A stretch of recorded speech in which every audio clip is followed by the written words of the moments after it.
कपड़े या अच्छा खाना, तो तुम कोशिश करो कि तुम्हारे पास जो खुदा ने तुम्हें दिया है उसमें से अगर तुम इतना सा भी किसी को दे दो, वो तुम्हारा असली क्रिसमस है। आमेन। वो खुदा उसके लिए बहुत खुश होगा, क्योंकि खुदावन यीशु मसीह ने अपने इकलौते बेटे को इस दुनिया में भेजा। हम कहते हैं जो बाइबल क्या है, बाइबल जो है वो एक खुदा का वचन है, सही है। मगर यीशु मसीह ने जो परमेश्वर राजा बादशाह है, जो खुदा है, उसने अपने बेटे को एक फ्लैश यानी कि एक जिस्म के रूप में बच्चे को नीचे जमीन पर भेजा।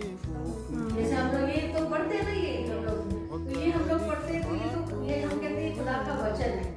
और खुदा ने अपने बेटे को बिल्कुल वचन लिखा हुआ नहीं, एक जानदार एक फ्लैश को जमीन के ऊपर उतारा, सिर्फ हमारे लिए, हमारे पापों के लिए। और ये जो है ना, ये बड़ा मतलब अगर हम लोग जेनेसिस पढ़ेंगे, हमारे पास टाइम नहीं है पढ़ने का, पर कभी भी आपको वक्त लगे 2 जेनेसिस 3 जेनेसिस पढ़ना, कि उसी टाइम खुदावन यीशु मसीह ने, खुदा ने उसी टाइम बता दिया था कि एक बेटा आएगा, एक मनुष्य इस दुनिया में आएगा जो कि शैतान के सर को कुचलेगा अपने पैरों के नीचे। वो बेटा, वो मनुष्य कौन था? वो यीशु मसीह, यानी कि उसकी जो प्रोफेसी थी स्टार्टिंग में हो गई थी 6000 साल पहले।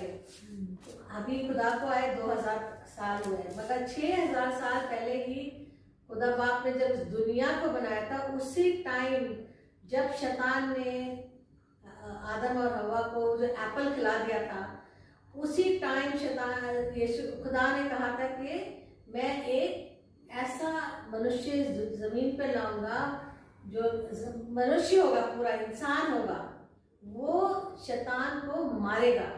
यानी कि ये वाली जो प्रोफेसी थी बहुत पहले पेशन गोई हो गई थी कि खुदा एक बच्चा लाएगा। क्या हुआ कि देखो खुदा ने अपने अंदर से एक अंश निकाल के अपना बेटा बना के कुंवारी मरियम से पैदाइश की। एक लड़की जो इतनी सीधी थी, इतनी सिंपल थी, इतनी हम्बल थी, बहुत नम्र थी। जो मेरी थी ना मरियम, वो एक बहुत अच्छी और सीधी और सादी लड़की थी। खुदा ने उसको चूज किया, उसकी मंगनी हो गई थी, उसकी शादी होने वाली थी। खुदा ने उसको चूज किया कि ये लड़की, और गरीब घर की थी।